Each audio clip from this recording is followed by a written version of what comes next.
de uma forma geral, a obra terraplanagem ela vai constar de 3 ciclos. De um ciclo, melhor dizendo, um ciclo composto de 3 etapas. Esse ciclo de atividade é a escavação, geralmente realizado com equipamentos de escavadeiras hidráulicas para carregadeiras, né? Após realizada a escavação, esse material vai ser colocado num equipamento para transporte, que geralmente são os caminhões basculantes, né? Podem ser articulados, mas geralmente a gente vai ter caminhões basculantes convencionais, né? E esse material vai ser transportado para a realização de um aterro, né? E aí vai ser trabalhado para ser compactado. Então, o ciclo é composto dessas 3 atividades e nesses 3 pontos de atividade os equipamentos têm que trabalhar, né, dentro de uma certa capacidade produtiva, né, que vai ser adequado à frente de serviço ou à quantidade de serviço que deve ser realizado em um determinado tempo, decorrendo também da disponibilidade financeira e dos recursos, né, que a obra vai dispor para realizar essa atividade. Okay? Outro ponto importante que deve ser levado em conta em obras de terraplanagem é o conhecimento do material que vai estar presente na superfície, certo? Então, a terraplanagem vai trabalhar com o material que está ali presente na nossa crosta terrestre. E esses materiais, se a gente atentar um pouquinho para os conceitos de mecânica dos solos, a gente vai ver que são materiais diversos, né, sobre diversos pontos, né, ou características de formação, e esses materiais vão estar lá, né, dentro de suas características de densidade, né, de quantidade de vazios, de tipos mineralológicos e condição, né, de formação ao longo de vários e vários anos. Então, os tipos de solo vão interferir na escolha do nosso equipamento, certo? E esse tipo de solo também vai nos dar, né, uma certa limitação com relação a o quanto de energia eu vou ter que empregar para, por exemplo, compactar esse solo, certo? Então, os materiais devem ser devidamente classificados. A gente vai falar um pouco a seguir sobre as diversas formas de classificação, de como numa obra terraplanagem a gente deve se portar para conhecer esses solos, né? Vamos falar também sobre o que a gente acaba negligenciando em obras de terraplanagem, né? E em que impactos essa negligência ao classificar simplesmente um solo a gente pode ter numa obra de terraplanagem. Quando a gente fala de classificação de solos em obras de terraplanagem, né, a gente vai ter basicamente 3 classes, né? Então, os solos de primeira categoria, né, segunda categoria e terceira categoria. A terceira categoria a gente reserva ali para as rochas, onde o processo de escavação vai ser um processo de escavação, né, mais oneroso, com uma aplicação de métodos diferentes, desmonte de rocha, com a frio ou com utilização de explosivos. O nosso curso a gente vai focar, né, nas atividades realizadas em materiais de primeira e segunda categoria. Os materiais de primeira categoria são os materiais que são escavados com auxílio de equipamentos comuns, né, ou com equipamentos de leve, né, dimensão, vamos dizer assim. Então, não vai oferecer uma grande resistência, certo? Os materiais de segunda categoria, a gente já tem, né, a necessidade do emprego de um equipamento de maior potência, já é uma transição ali de um material, de um solo para um material com solo com a adição ou com a presença de um material mais rígido, né, quase ali sendo uma rocha decomposta, tudo, né? E aí a gente tem que entender que a necessidade de se classificar vai nos dar condições de planejar ou mobilizar equipamentos de melhor forma, de melhor aplicabilidade. Então, se de repente a gente está numa obra que a gente não investe em investigação de solo, né? A gente não investe em sondagem, né? Tanto a gente vai orçar uma obra errada, como vai planejar, vai mobilizar equipamentos errados para realizar aqueles serviços. Digamos que você esteja numa obra e espera que tenha lá na obra só material de primeira categoria. Então você vai mobilizar um equipamento de menor porte, né, por ser adequado àquele material que você achava que está presente. Mas de repente chegou lá na obra e encontrou um material de segunda e terceira. O que é que vai acontecer? Você vai ter que parar a obra para mobilizar equipamentos, para remover aquela rocha ou aquele material que tem, né, uma necessidade maior de um equipamento maior. Ok? Então, a gente vai tratar isso aí mais à frente, conversando sobre as possibilidades do que ocorre, né, no dia a dia de obras de terraplanagem, que vai impactar, né, no andamento dessas atividades. Ainda tratando sobre a classificação dos solos, né, então os órgãos, né, que fiscalizam, que são responsáveis por essa atividade, né, como o DENIT e o DR de cada estado, eles trazem, né, em suas normas a forma de como se classificar esse solo. E por que eu trago esse tema e gosto de focar nesse tema? Porque a obra ela vai ser realizada, ela foi orçada para aquele tipo de material e ela vai ser realizada levando-se em conta esse material. Ou seja, o órgão que orçou essa obra, vamos falar assim, um órgão público, por exemplo, ou o cliente, ele vai ter lá uma planilha de quantidades, onde ele fez uma previsão de quanto ele vai gastar, e ele vai contratar, né, uma empresa para realizar aquele serviço. Então você vai receber para cada serviço, para cada tipo de material, um valor diferente. Então, classificar o solo é muito importante numa obra de terraplanagem, porque se essa quantidade de serviço variar, né, você vai receber de forma diferente, só que esse receber de forma diferente tem implicações financeiras, né? Então a gente sabe que quando a gente tem um contrato público, a gente tem limites, né, de adição, que são os famosos aditivos, né? Algumas quantidades de serviços que não foram realizadas são glosadas e outras atividades que aparecem são aditivadas no contrato, né?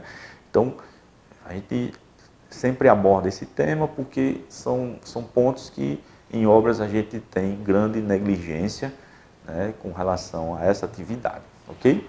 Então, em muitos contratos a gente pode ter esse problema e ter essa classificação bem feita vai impactar, não só na forma de realizar, como na forma de medir esse serviço e receber esse serviço. Então, falando sobre a classificação dos materiais e sua importância econômica, né, o conhecimento, né, desse material vai interferir em outros pontos na obra, certo? Então, falando um pouco de obra, o que é que a gente pode ter de impacto direto, né? A gente pode falar sobre o aumento de consumo dos equipamentos. Se você tem a previsão de realizar uma atividade num solo de primeira categoria, e aí você vai ter um solo de segunda categoria com mais, né, presença na sua obra, então aquele equipamento vai trabalhar realizando um maior esforço e, consequentemente, ele vai ter um consumo maior de combustível.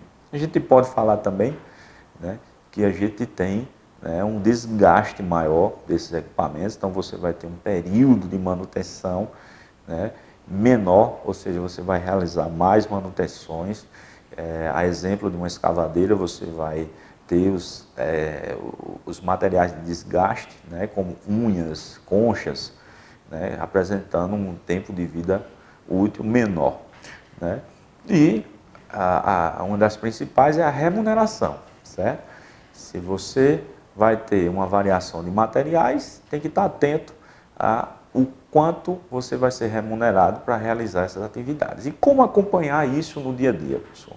A gente vai acompanhar, né, com os olhos, né, da engenharia da terraplanagem, que é a topografia. A topografia tem que fazer, né, esse acompanhamento, essa medição, né, dessa variação desse solo, né, e aí com o apoio de profissionais técnicos da área, da geotecnia, nós engenheiros civis, vamos estar lá sendo fiscalizados, né, com a presença dos nossos técnicos de laboratório para classificar esses materiais e fazer esses ajustes de medição. Então, a gente tem, né, dentro dessas atividades de classificação do solo, alguns ensaios que são importantes e que são, né, de grande conhecimento, né, do meio técnico, né? A gente tem lá um ensaio a trado, né, onde se a gente precisar fazer um simples reconhecimento superficial, né, do solo, se a gente não tem uma obra com uma escavação muito profunda, a gente pode fazer um reconhecimento simples a trado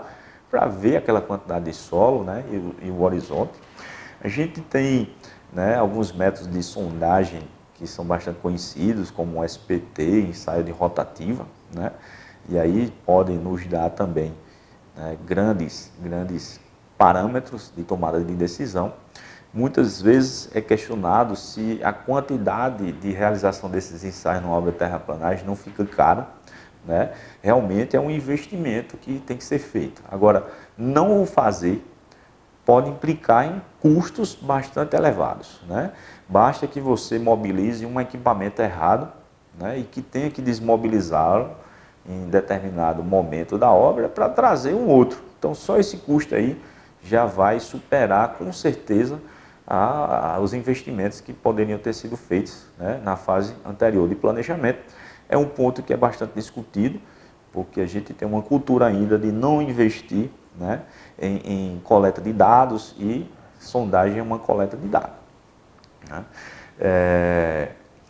Uma das possibilidades que são bastante utilizadas em obras de terraplanagem é a gente utilizar uma espécie de perfuratriz, né, para se fazer algumas sondagens, né.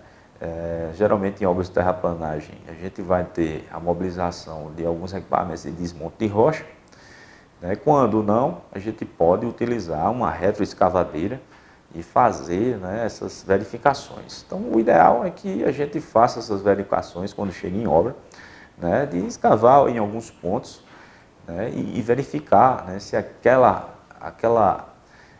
quantidade de material que estava previsto no planejamento ou no orçamento vai corresponder na hora de executar. E aí a gente faz um ajuste, né, prévio e realiza a obra com muito mais precisão, certo? Então, realizar uma sondagem é um investimento, não fazer é um risco, e esse risco pode trazer grande dano, né, na gestão de obra de terraplanagem. Um outro ponto que é bastante importante, e está ligado ou relacionado à característica do solo, é a variação volumétrica do solo, né? Um fenômeno bastante conhecido no meio da terraplanagem é o empolamento, né? Então, o que seria esse empolamento, né? É a variação do volume após o material ser escavado. Então, sendo bem simples na demonstração, esse material, quando presente na natureza, ele está lá no seu estado natural, né? Ao ser escavado, o equipamento vai, né, fragmentar, né, vai aerar esse material, né? E esse material, ao ser aerado, mudar de sua característica física inicial, ele vai expandir, e aí a gente dá um nome, né, de empolamento. O que é importante a gente estar bem em mente é que nós vamos ter, como já foi falado, dentro do ciclo de terraplanagem, 3 momentos: escavação, né, transporte e aterro. E nesses 3 pontos, esse material vai se comportar em relação à sua volumetria de forma diferente, tá? O volume escavado é em função, né, da implantação da obra, e é função da necessidade e muitas vezes da quantidade de aterro que deve ser realizado numa obra, né? Então, após a escavação, esse material vai ser transportado e esse volume vai aumentar, né? Quando eu vou realizar esse aterro, depois de transportar esse material, esse volume vai ter lá, né, uma propriedade também alterada. O aterro, né, em se falando de aterro, ele vai ter que atender às características de projeto. Ele foi projetado para suportar a carga de uma rodovia, por exemplo, então ele vai ter que obedecer características mecânicas, se comportar de uma certa forma, né, de uma certa forma adequada para resistir a esses esforços, né? E aí esse material que vai estar presente no decorrer da obra tem que ser, né, trabalhado para que ofereça essa resistência, tá certo? Durante a obra de terraplanagem, são realizados diversos ensaios, né? Um grande número de ensaios para justamente acompanhar essas características do solo que estão no decorrer da obra, né? E gerando parâmetros de decisão. né? E a gente vai falar um pouco mais à frente sobre esses ensaios, né, e suas importâncias, né, e em que momento a gente utiliza numa obra de terraplanagem. Então vamos fazer um exemplo prático, onde a gente vai, né, utilizando algumas fórmulas simples, né, entender o conceito sobre o que é empolamento, como esse material vai se portar nos diversos pontos, né, dessa atividade do ciclo de terraplanagem, como ele vai ser encontrado na escavação, como ele vai ser encontrado no transporte e como ele vai se portar no aterro. Ok? Então, vamos a esse exercício para que a gente possa, de forma prática, entender esse comportamento dentro do ciclo de terraplanagem.